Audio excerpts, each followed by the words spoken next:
Oh, share. I only asked Dennis if I didn't know she wouldn't be here. All right. So apparently I'm live, but I'm gonna have to find a way to share this.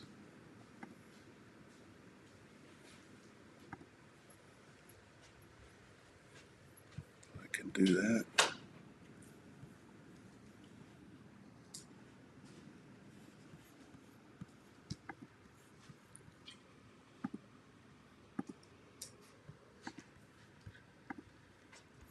Chrome. Let me go.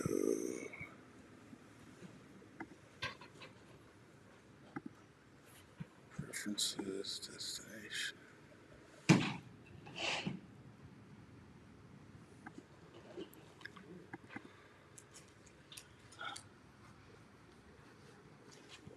There it is.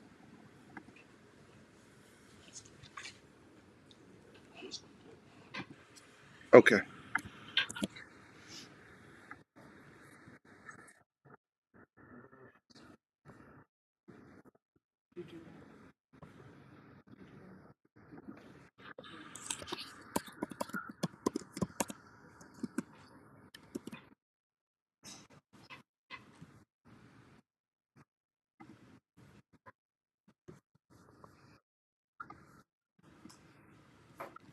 I'll turn my volume down. Good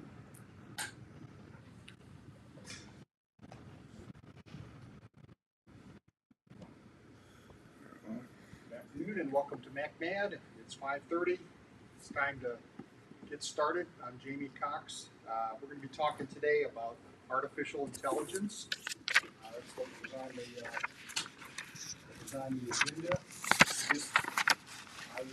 I noticed this thing right here. It's not strictly Mac related, but if you have a Roku TV or Roku box, this dialog box has been popping up like it is on this one, which gives you two choices. Either don't use your TV anymore or agree to their terms and conditions. Really, there's only one button, but you can't use it as long as this box is up there. So that got a lot of ridicule on the internet for being a pretty terrible. All right, so let's get started here.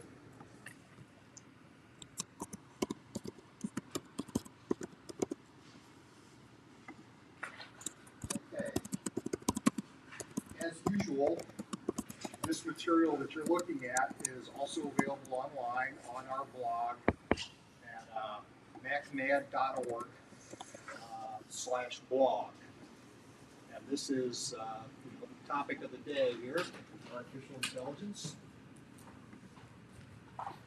So, artificial intelligence is something that has been a little hard to define.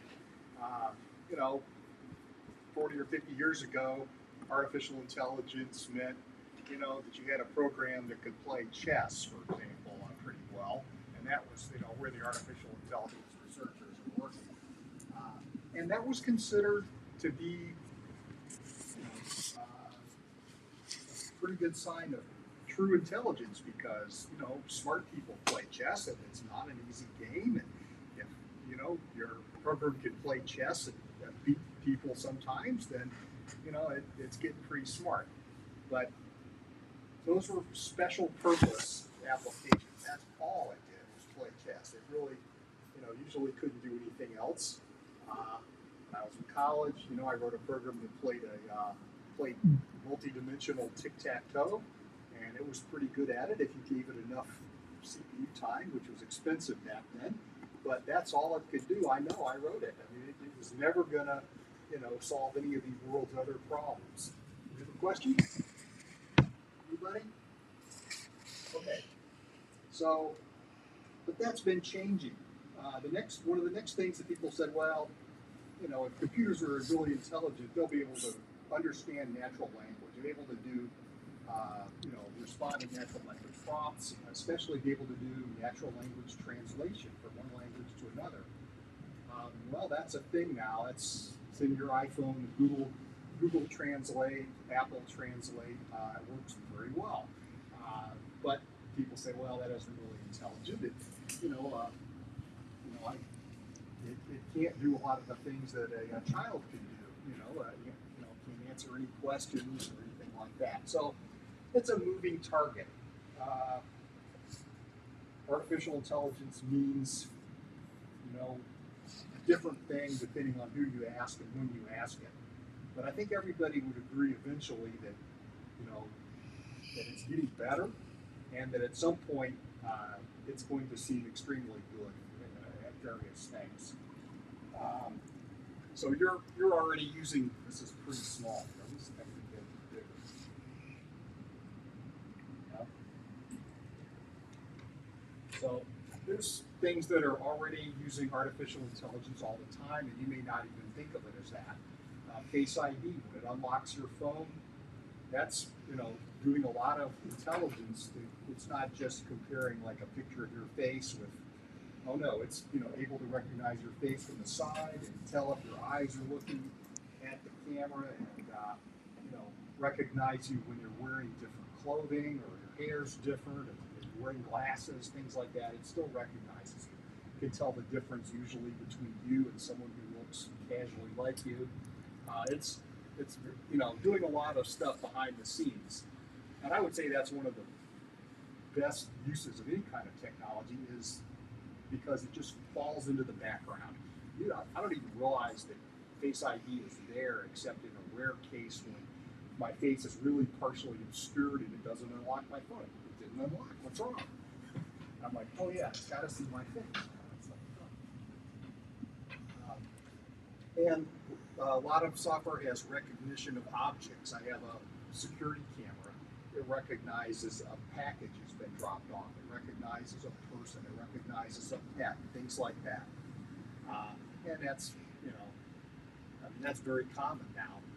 And you got voice and speech recognition. You can give commands to the S lady, whose name I will not speak for not wanting to start up, kick off everybody's devices.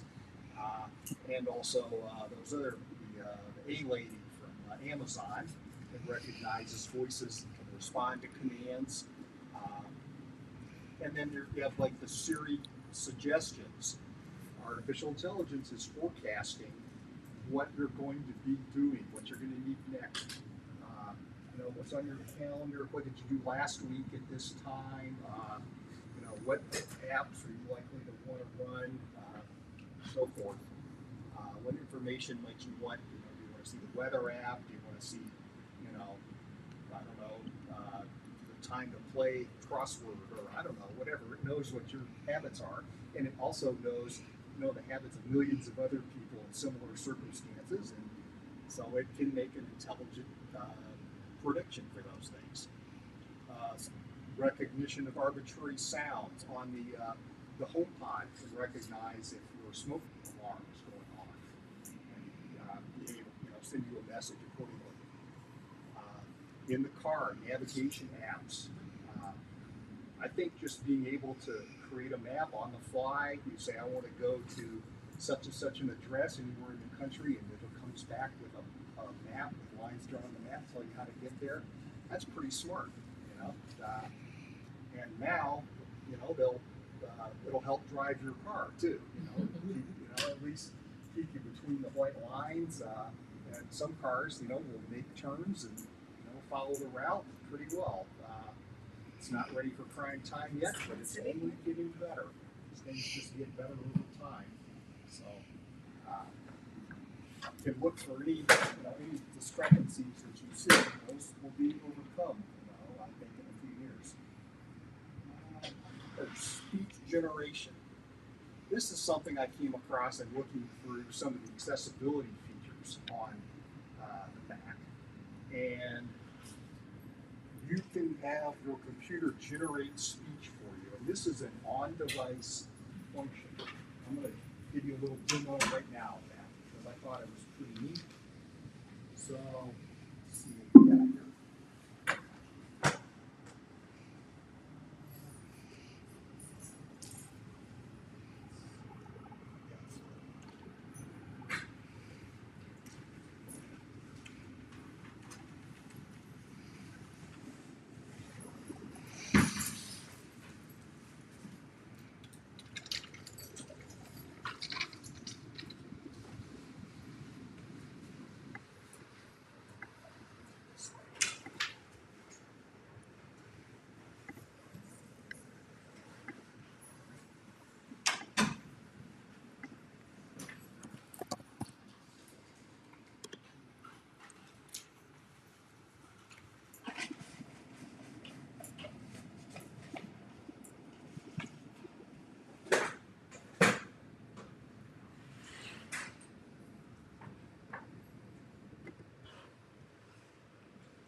So I sat down and spent maybe, I don't know, 15, 20 minutes one evening reading a long list of phrases into the computer in my own voice, and it showed me what to say, and I said those things.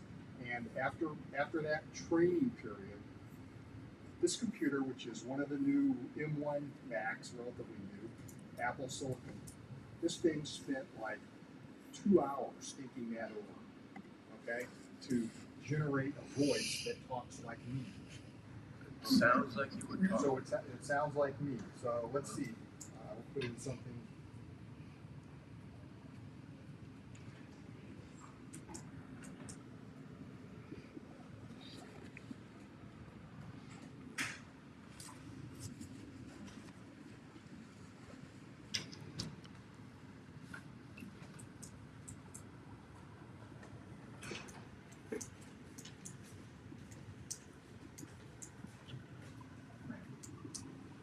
Turn the volume up. I'm not sure how to be able to, if it'll be up here or if you'll be able to hear it. Welcome to MacMad today, March 19th. Happy first day of spring. Okay, so pretty good, huh? Yeah.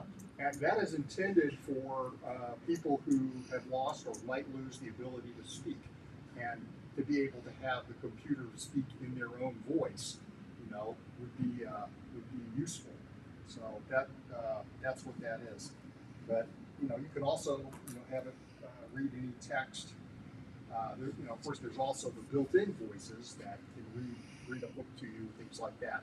But this one shows how it's trained to imitate a certain voice.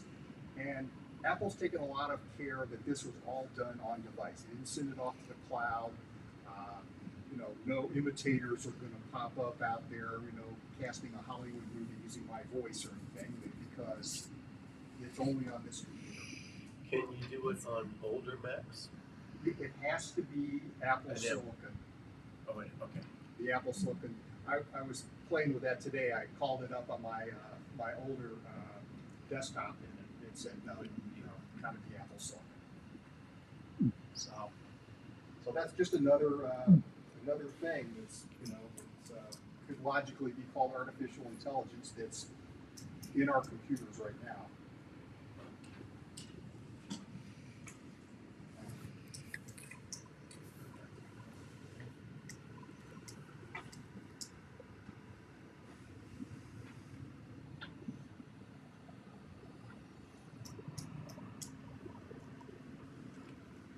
All right. So your computer, your iPhone can recognize gestures and facial expressions, and that can be used in FaceTime. You're having a conversation with somebody. You can make a gesture like thumbs up, something like that, and it performs various functions when you do that. It'll when you do a physical thumbs up, it can also send a virtual thumbs up, a little picture of a thumb, or various other gestures, can send off fireworks or balloons, or I don't know. You can make a heart with your hands, and it sends hearts. All those kind of things, and it's seeing your gesture and interpreting that. So in real time, and that's pretty neat. And then that's also used in the new Vision Pro, the headset. It sees the user's hands and what they're doing with their hands, and it interprets that and uses that on the fly to control the device.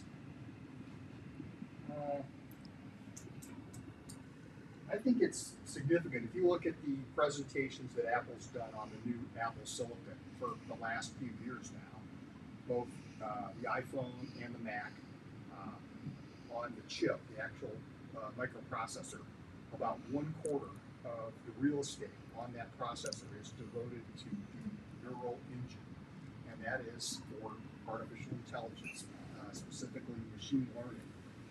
And that chip real estate is not cheap. There's a lot of other things they could have put in. They could have put memory. They could have put more CPU, central processing unit, or graphics processing unit things in here. They could put cache. A lot of stuff they chose to put in this neural engine. And they're you know, that shows that they're, and I think that that's what was used to take those voice samples that I recorded and turn that into, you know, a general purpose voice that can speak any phrase. So that's you know, they're going to do more and more with that, I think, as time goes on. Are Google and Samsung doing the same thing? That kind of dedication? You know, they're not. I don't know that they're making their own hardware, but I don't know. They might. There are, you know, I'm sure that they're, you know, they have that to some degree, but whether it's to the same degree or not, I'm not sure. That's something that I saw an article about recently was putting that hardware on the chip is not just Apple taking your privacy seriously so that you can, you know, do the stuff locally. It's also taking the burden off the back end. This is a very expensive. A lot of artificial intelligence computations are very expensive in terms of time and power. If you have millions of people who are submitting these requests and, you know, asking for significant amounts of computing power, that will bring their servers, you know, to a halt, or, you know, run up their electric bill very significantly. You know, build a nuclear power plant or something. You know. So the fact that they put it all on chips, they distribute that out, and now, you know, they can do a lot, and they don't get the bill for it, right? You know, so.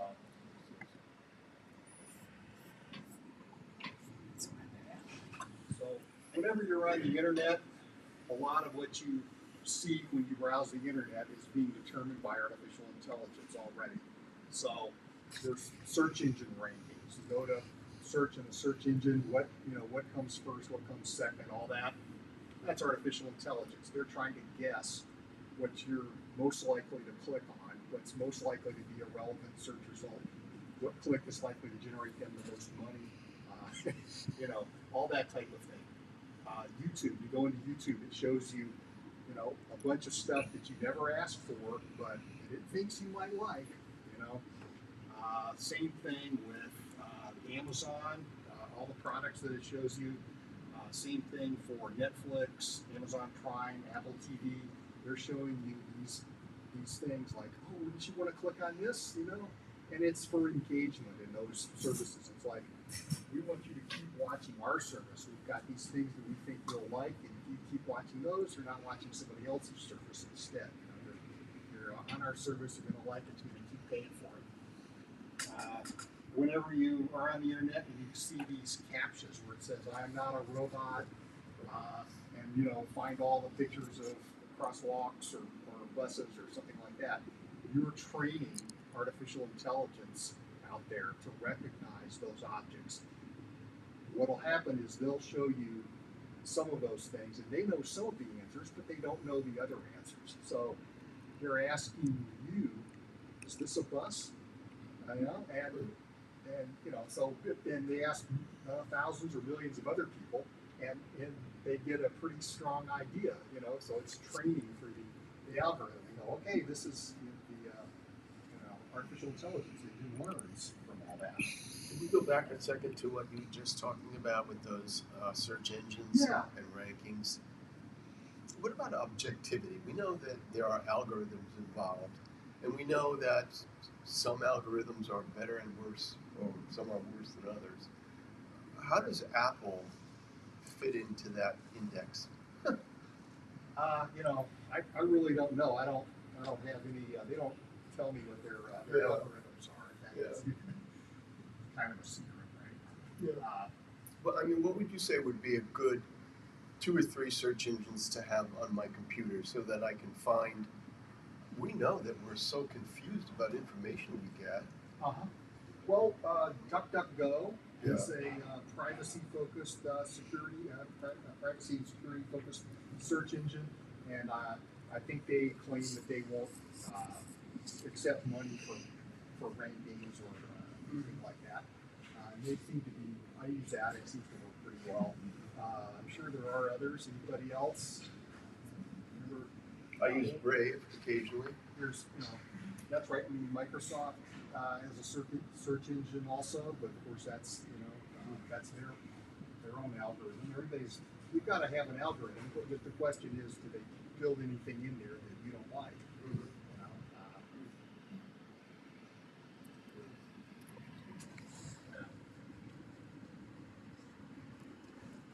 let's see. So, but the big buzz lately is this thing called generative AI. That's what you keep hearing the news about. You probably heard of ChatGPT. And what that is any artificial intelligence whose job is not like just to recognize something or to play a game or make a decision, but it's going to generate something. It's going to generate some text. It's going to generate a picture. Those are the two main things right now. But I'm sure that generating music is in the pipeline. Generating video is available already, or almost available. So, and I have played with some of these things, and they will generate very reasonable text for a lot of purposes. It can also generate computer code that's really not bad. You know, I did that. I asked for a segment of code for something that I was working on, and it had a bug or something, but it saved me a lot of time. It was, it produced this couple pages of code, and a thing that I wasn't terribly familiar with, and I was going, well, this part right here isn't quite right. But other than that, so it can do a lot of things. Did you have another question? Just an input item. I got Chat GPT. I think it's 4. I'm pretty sure it was, and I've had really tremendous success with it in doing what I do online. But my brother asked me, "Can you find some language for termites?" The idea being, I live in an HOA complex that has fourplexes, a bunch of different fourplexes. If one of them gets termites, there's a problem, and you might be paying for termite protection, but I didn't, and I end up getting termites, but you live next door. So now we have to figure out a way for all 4 of us, you and I and the other 2 people in our fourplex, to deal with termites. And people don't want to spend extra money. You've already spent money every month. I haven't, but maybe they have too. The point my brother was making is we need language for this. So I said, well, let me ask Chat. And so he gave me some bullet points, and I just plugged it in. They came up with all the language we would need in our government document to handle it, including how to collect fines. To make it happen. To make an agreement, but that is the thing. I think when people see how good the output is, a lot of times from these generative AI, they're like, well, this can do anything. It's very smart, and it really is amazing. It is a big step up. It's not perfect, but and maybe if a lawyer looked at that, they would find some problems. That's a lawyer story. But here's a lawyer story. My brother said, we're paying this lawyer $6,000. I said, well, what product did we get? He said, he never gave us any product. He just took our business and told us, I'm going over this stuff for months. He said, can you generate a contract for a lawyer? I said, well, what do you want Jen?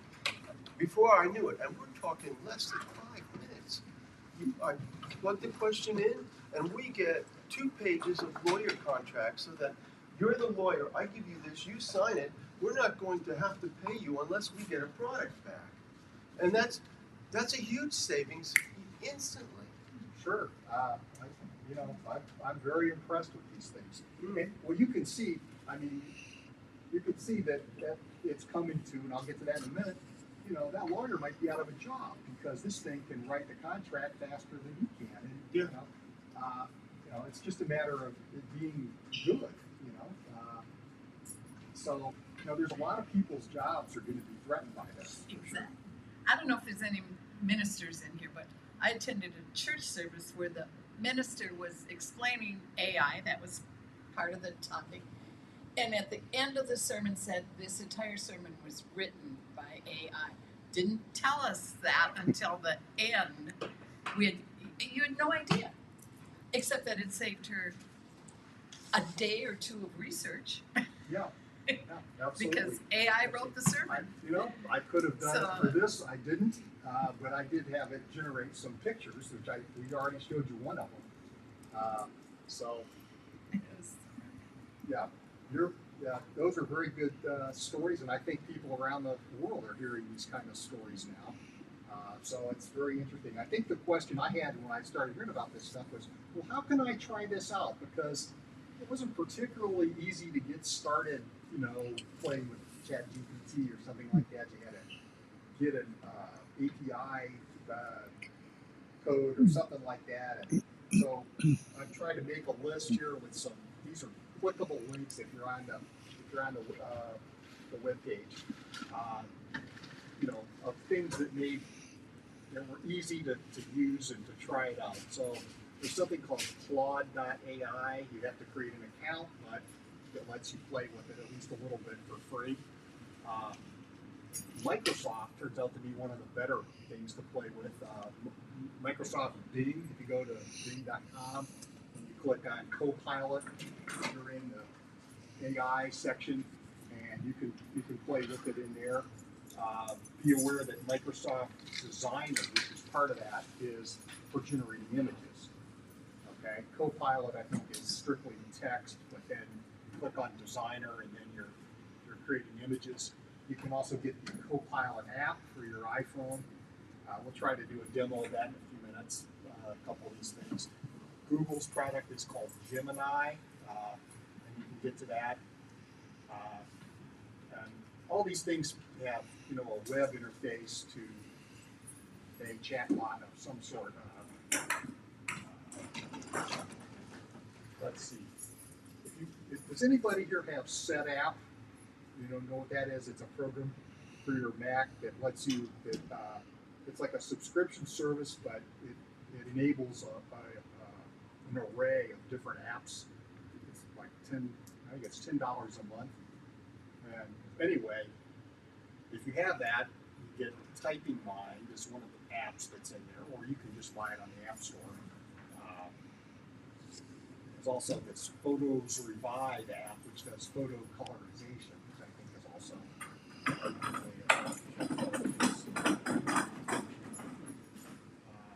and then there's a program called MacGPT, which gives you a Macintosh interface to ChatGPT. So these are all things that you can go out and find and play with, and it might not cost you any money. I wasn't too clear whether the Copilot app on the phone, whether that required having a Microsoft 365 account or not. I have one, so it worked, but I wasn't sure if that was required. The web page doesn't, though. You can go use that up in the side enter. Just recent news, last couple days. Apple has been negotiating with Google and maybe with OpenAI to include some of their features in future iPhone releases. So we'll see how that works. But that's the news. I know that they're going to probably have some sort of AI news at the developers conference, which is usually in a few months, June or something like that.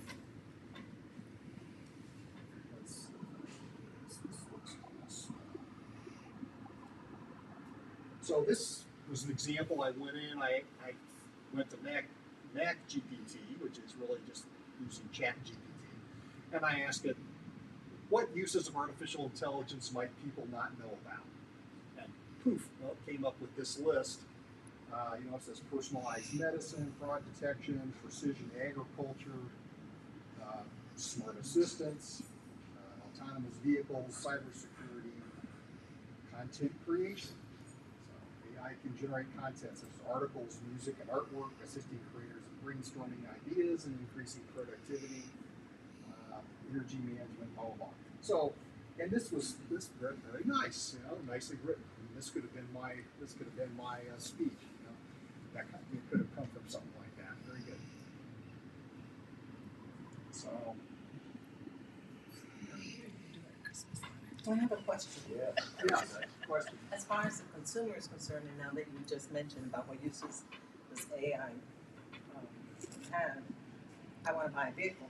So usually I go through the consumer report and things of that nature, and I use AI to go ahead and generate that report for me.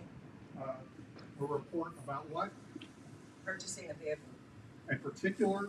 in particular, like model and Okay, I know it's probably not going to look up the serial number for Oh, you. no, But you know, I mean, yeah, you could. to make comparisons. It will, yeah, you could get it to compare two vehicles. I'm sure we can try that. We're going to do a demo here, and we'll try it. Okay, so let's see if I My can. car is 10 years old and I think I'm ready. Yeah. All right. Yeah, this one here called Sora. This is the video, and I'm going to just click on that right now so we can look at that together. So let's see. The only thing that's available right now is videos that they have pre-created. So, but it's interesting. So this was this stuff in the background, you know, was created by that thing.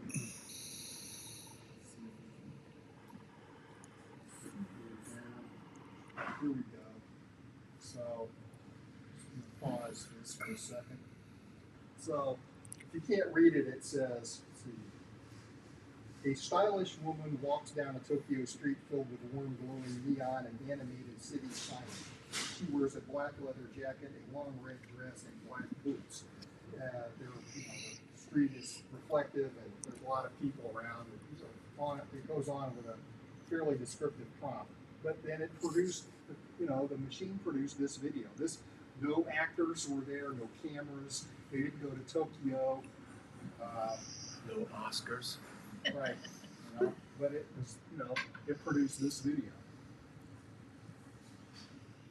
It actually produced it. It didn't Yeah. just go find something that fit No, that it description. created this out of whole cloth, it imagined it, if you will, from this prompt, So, But at some time they had loaded the pictures of Tokyo on there. well, I mean, this thing is trained on, who knows how much material, images of different places in the world, pictures of people, it probably ingested everything that's on Wikipedia and who knows how many other websites and so forth. But look at that. I mean, you would think that was done with a camera, Yeah. and a live actress. It's very good.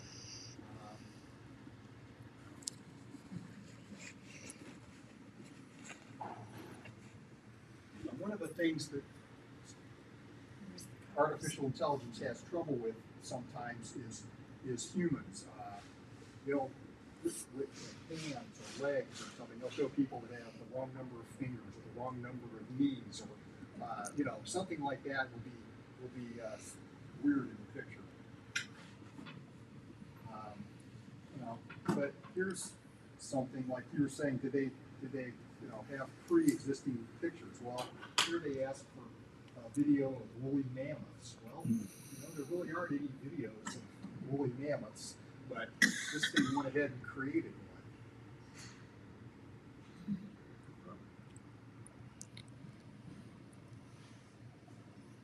How long did it take? Do you know? I don't know. It's really maybe not very long, but they may have had a bank of supercomputers working on it too. So, like I said, it's expensive in computation time. Is probably why all they have is the demos right now. But I wonder if the AI decided to put that snow kicking up around them, if it's creative on its own. I think so. I mean, they show the textual prompt, so you can look and read what. It didn't say anything about that. Maybe But that was a really nice touch. Go back and look at it. Let's see. Through a snowy Several meadow. giant woolly mammoths approach. Snow covered. Through a snowy meadow. Yeah. Their long woolly fur lightly blows in the wind as they walk. Snow-covered trees and dramatic snow-capped mountains in the distance, mid-afternoon light, and with wispy clouds and a high sun in the distance. The camera view is stunning, capturing the large furry mammals with beautiful photography depth of field. So it didn't say anything about snow blowing in the wind. And so, but it took all that, big animals walking in the snow, and it's cold. Okay, so yeah, it just came up with that. This one is about a movie trailer for a spaceman wearing a red wool knitted motorcycle helmet on. And so you get this guy,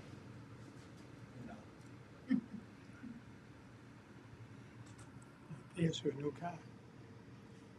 so.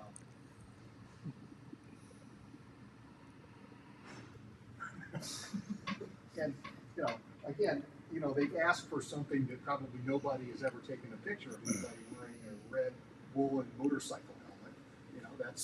That's just something that had to be done, but what does that look like? So, anyway, one of these that's in here, I've seen all these, there's about 6 or 7 of them. One of them, I'm trying to see if I can find that.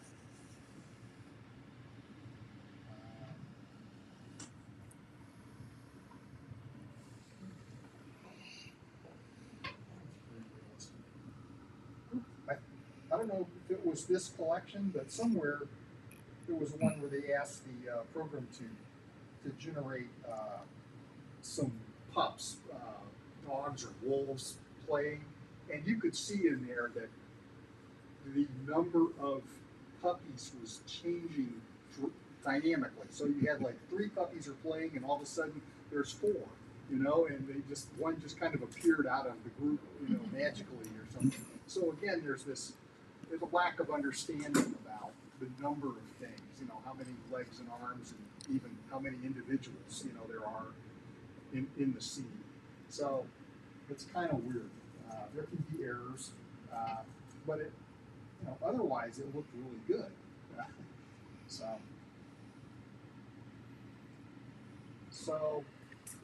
and I did a request myself earlier. I said this was Copilot Designer. I just asked for 3 yellow ducks and a green goose. Well, that's what I got. And I got some yellow ducks, but I didn't get a green goose. They just kind of forgot about that part. But it actually comes back and says, 3 yellow ducks and a green goose. Well, I don't, so, Where's image 1 and 2 though? I don't know. That's another problem. It's gone. I don't know what happened. There was supposed to be 4, obviously, but it only showed me 2. So, that ChatGPT can write a passable paragraph for a PhD thesis, but it's not as smart about the world as a 5-year-old. It doesn't really know how things work.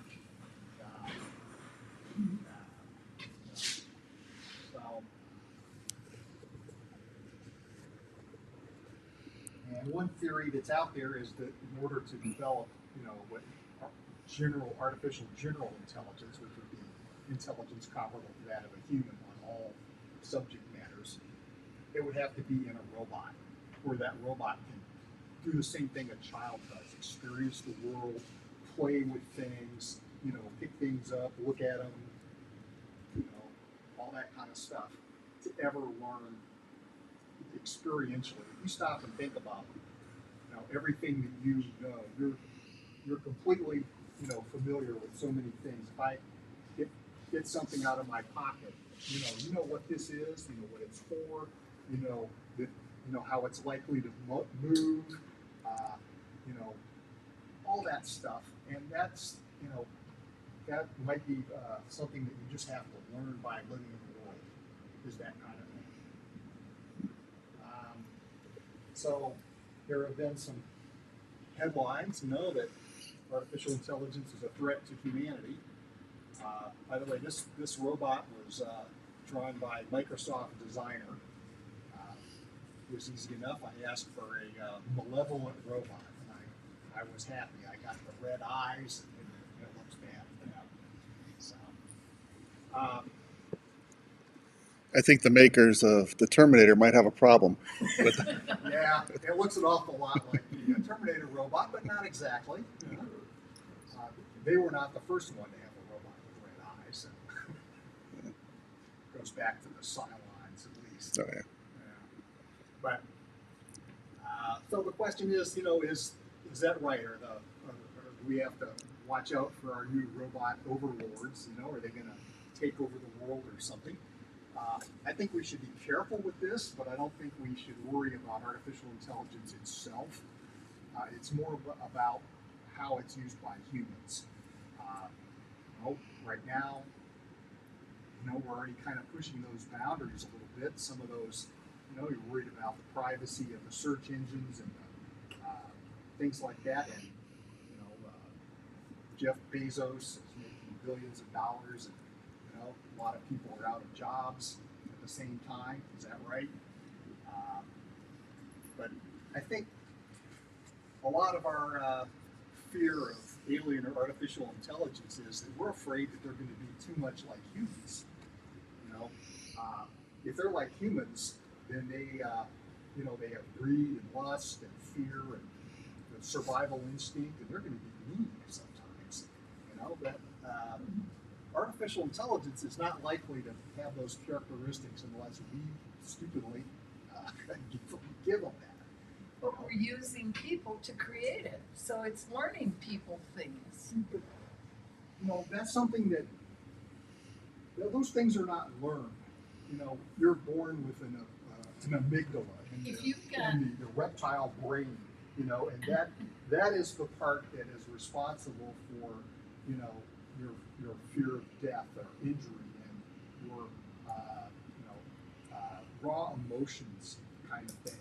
And that's not teachable, and we're not trying to teach it to robots. But I've heard that, like, Chat GPT is a product being used to create AI. So you've got how many million of people using this free chat, teaching it their way of thinking. It can learn words, I think, but it's not going to. Emotion Can it or really going to give it an emotion? I don't know. I don't think so. Is it going to come up with a fight or flight response? It's Right. unlikely. If you tell ChatGPT, tomorrow we're going to turn you off, it's going to be just, about the same as if you told it the sun was going to set. Unless it's Hal. It doesn't. It won't care, I think. From my point of view, as an English teacher, and we have a pod of 6 boys that are homeschooled, it has increased our creative load to find questions that can't be easily answered with the ChatGPT. And that's not hard to do. Okay, you're reading a novel, you've got to, you have to assume that the chat has read the novel too and knows all the characters and all the settings and all the timelines and all of that. So you really can't go to many of them easy things. You have to ask them to somehow interpret how this thing is happening in a way that probably chat won't do it, which makes it a little bit harder to do. That's going to be increasingly hard, and I don't know the answer to that. One thing at the present that I've heard, and I think that's a good observation, is that these programs are pretty good at generating a paragraph, a coherent paragraph. But if they try to generate like an entire essay, the flow between the first paragraph and the second paragraph and the third paragraph is not very good. They didn't keep a train of thought through. The 5-paragraph essay for disciplines writers is formulaic. It's pretty easy to do, and chat basically can give you the content and follow that formula. So maybe much longer than that. I don't know. I don't know how much longer we have before. That's right. I mean, it's only going to get better. It's only going to get better. Let's see what I have here. Yeah, so your job is to write ad copy or make blog posts. AI is coming for your job. If you're an illustrator or a photographer, uh, it can already do a lot of aspects of your job much quicker than you can. And lawyers and computer programmers are probably next. And I'm sure I'm not thinking of a lot of things. Anybody really that sits, their job is sit in front of a computer and type text or something is in danger. I mean, I don't think AI is going to write the next great novel anytime soon. Help me here. I have a grandson who wants to be an actuary. Is that going to be taken over by? I don't know what they even are. Risk management. Figure out how That's like, insurance you know, is gonna make that's money. like, in tables of numbers for Yeah, right. insurance For the insurance, policies. That's what it is. Yeah. It's an odd maker on a race. Sure it is. Maybe, is that a British usage or something? I don't know. Anyway, I never heard of any kid that wanted to be an actuary. But, yeah, I think that's very much at risk. Actually, that's a funny thing. When I was in college, my roommate wrote a program to generate insurance tables. I think it was his father that was an insurance salesman or something, and not many people had access to computers, but we were in college, and so he printed this thing out on green bar papers about that thick, you know, and it were just these insurance tables, and it listed, you know, age, sex, I don't know, can't remember, a couple different categories are all in there, when they bought the insurance, how many years, something like that, and it just went on until, you know, filled up that whole thing. Well, and then, but his dad was happy. He could take that thing, he could go to a client and say, look, you know, Mr. Smith, you're here on page 3, and this is you, and this is what your insurance is going to cost. Yeah. And he didn't have a smartphone, or he couldn't look it up in real time. He could look it up in this program. So yeah, so it had already, you know, it was already starting in 1975 or something to take over the actuary's job, right? So, Is GPT capable of telling it to make a spreadsheet, certain number of rows and columns, and set up these data parameters and that kind of thing? you know, it does know about spreadsheets, and I haven't tried to get it to create an entire spreadsheet. Yeah. I did ask it to do some Excel formulas, and it was kind of bad at it. It was, you know, that was actually, you know, it was still helpful. It created a formula which was wrong, but it was close. And I was, you know, because I didn't know all those Excel formulas by heart, it gave me a great big hint on getting the formula I wanted, which I was then able to fix, and then it worked in my spreadsheet. But yeah, so it does know about spreadsheets, and that is the type of thing that it can do. Which Yeah, I just, can see you know, that being it's like- useful for lots of programs and Sure. special uses like that. Sure, it's going to know every computer language ever made. You know, HTML, CSS, you know, all the things that people use a lot to create content on the web or you know, in offices. All those things. So let me see if I can do some demos here.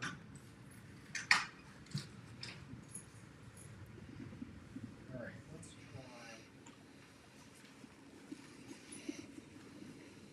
try.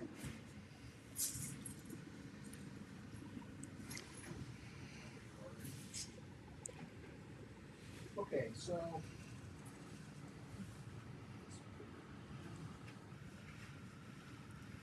we're in Microsoft Copilot. You know, clicked on Copilot, and we're here or up here, and that gets you into the chat mode here. So we can ask for something. Why don't you in the back? Why don't you give us a query to try this thing out and see what we can. Maybe we'll ask it for a spreadsheet, see if we can do it. Well, I was just reading that one, write a joke that a toddler would find hilarious. I was thinking that might be something I could do with my grandkids, you know, if I could figure this out to get them to use this software. That would be kind of fun, maybe. I can't think of a thing. Somebody else help me. All right, let me see what we can do. We'll just try something.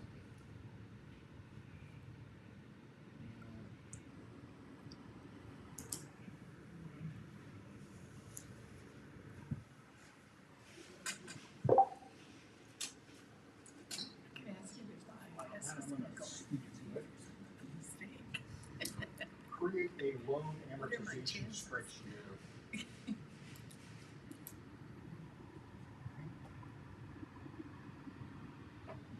Oh, you see those.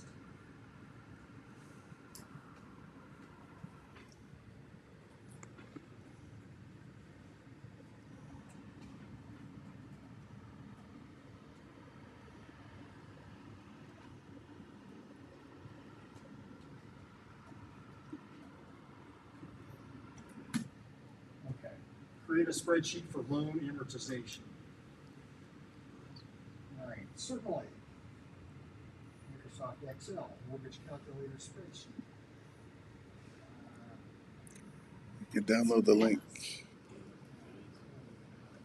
Okay, so I think it's just saying, hey, there's some of those out there already. Go get them, which is fine. You know, that's a good answer, really. All right, let's try something completely different. Anything else? Let's try a picture.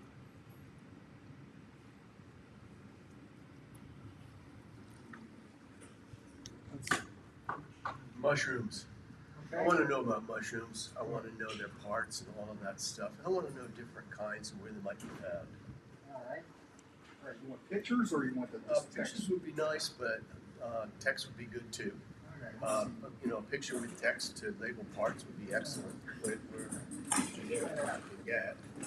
And places where they're found, edible, inedible, poisonous, all of those things would be part of what I'd like to see. So you're going to use it to create a tutorial for yourself. That's cool. What's that? You're going to use it to like create a tutorial for yourself. I'm going to basically create a crossword puzzle and word search for school. Really easy to do. I mean, that kind of stuff when you get it is Yeah. easy to break down. So last, give me a drawing of the parts of a mushroom, a diagram of the parts of the mushroom.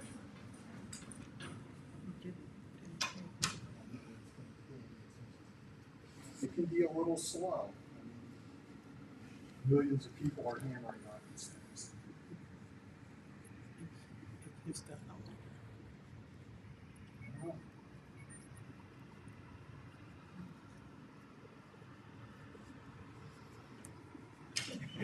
It's gone. I don't know. No mushrooms. Well, one particular type of mushroom, I It's guess. coffee time. All right. Well, let's try one of the other ones here that I had nearby. So,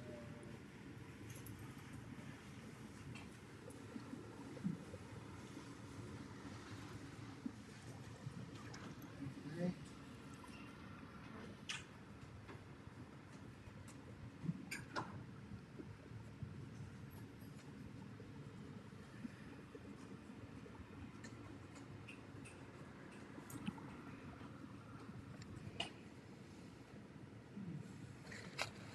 How do you spell poisonous? POIS. AI must have housed. This probably doesn't matter. All right, let's see here. That's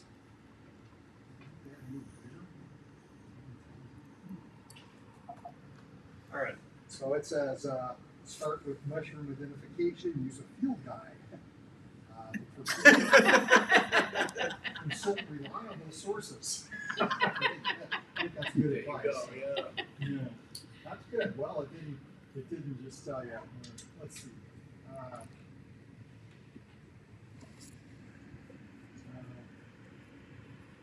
If you are new to mushroom foraging, consider consulting an experienced mycologist. There you go. So that's, you know. I think it would be bad if somebody took the advice of a program like this and ate a mushroom and died. Yeah. That would probably be bad. I actually did this at home, Yeah. and I used Chat GPT-4, and the questions I asked were simple. Things like, I want a list of various edible mushroom varieties. That was one. Then I went to inedible, and then I went to poisonous, and then I went to, and I got all of these things. They had their local name, like black trumpet mushroom, and then they had their Latin name, Criterellus cornucopius, or whatever it is. And they were extensive, these lists. So, I know that it does work, and for the kind of thing that I do, making it a simple question is often, with ChatGPT anyway, I'll ask it for characters, I'll ask it for setting, I'll ask it for so many characters. Give me 15. I know there's 25 in there. Give me 15. It doesn't have a problem with that at all. And so far, it hasn't made up characters for me, which is that's good. You've reminded me of one of the demos that I intended to do, which there is a program out here called Seek. Have you ever used that? No. Its purpose is to identify plants and animals with your phone. So we're looking at this. So let me see here. I have my observations.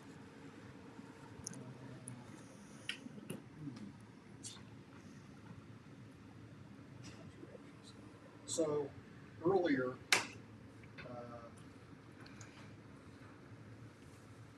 well, this is a picture that I took of a plant, and I just pointed this thing at that picture, and I said, identify this, and it says, hey, that's a papaya, and it's right, I think. But in some other cases, it's kind of non-specific. We can try it again here. Birds? It would do birds. It will do birds, I think. So I'm going to come in here, and here it says, don't eat anything you find in a lot. Yeah. So you can go into your photos. I'm going to look at some existing photos. So here is a dragonfly. I took a picture of earlier.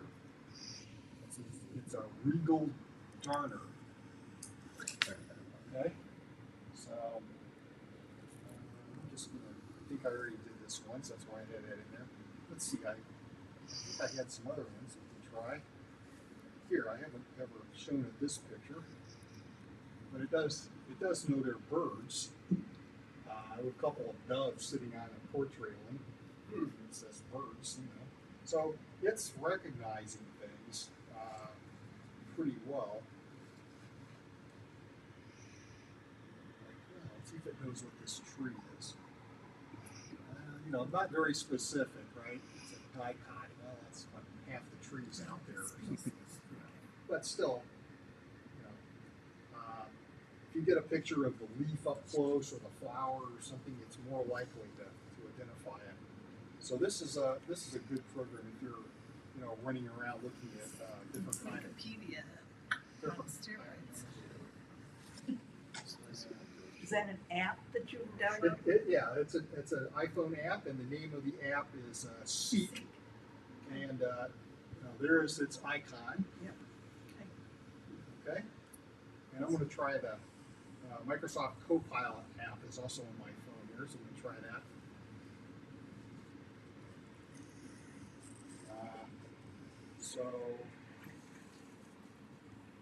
All right, what should we do?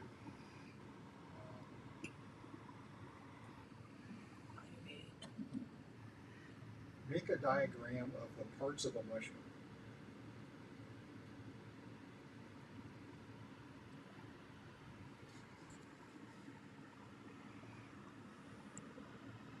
Certainly. Let's delve into the anatomy of a mushroom. Fruiting body mushroom cap. The visible part of the mushroom that grows above the ground or tree. That's stop. Wow. There it is. There you go. Yeah. That's exactly what I came up with when I asked. But it didn't make it. It just went out and got him, right? Well, in a lot of cases, these chatbots are people are using them just like they would a search engine, and they get similar results as they would get from a search engine. So, and it says we got these images from such and such a website. Mm-hmm. So in these cases, it's functioned like a search engine, which is still good.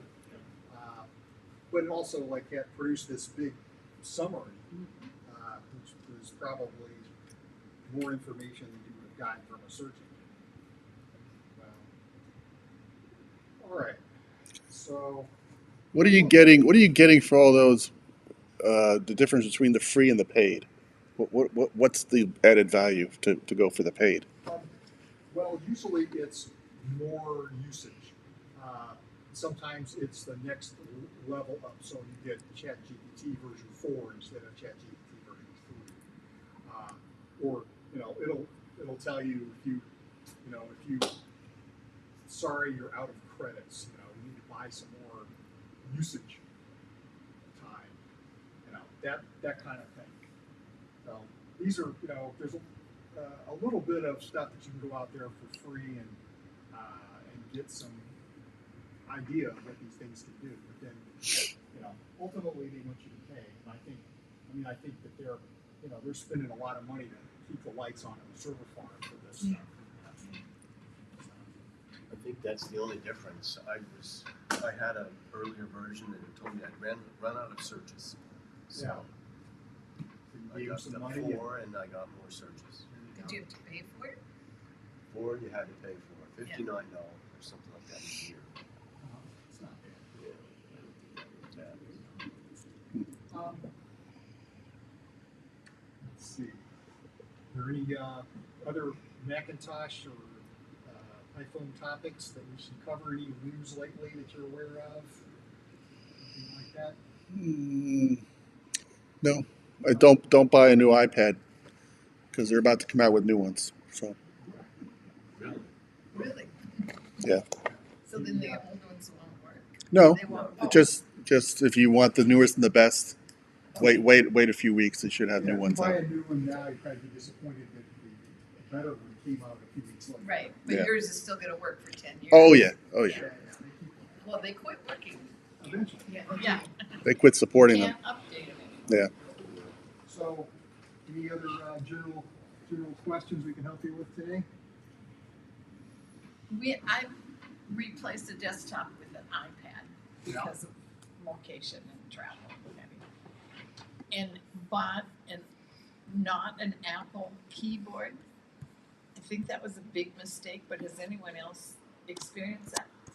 Would it pay to go get an Apple keyboard if I really want a keyboard to work? Because Well, how does it fail? right now I can't even connect it. I don't know. I don't own an iPad. I did have one in the past though, and I did have a third-party keyboard, and it did work. It worked for a while. Yeah. And so maybe that one was just defective, or it's